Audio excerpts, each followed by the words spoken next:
Hello guys, nandito tayo ngayon sa Waterloo Flame Market. Ayan.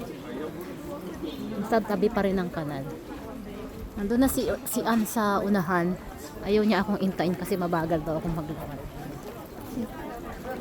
Ito yung mga tindahan, no?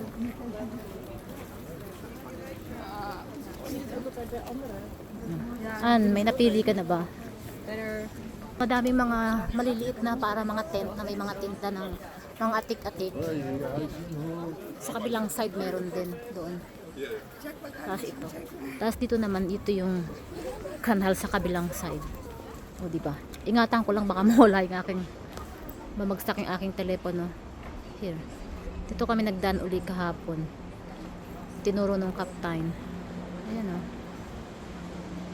Maganda siya. Gusto ko kasi lagi nang may tubig.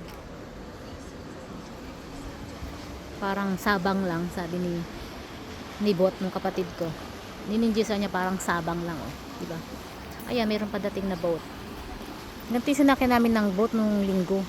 Pero orange siya. Ito, oh.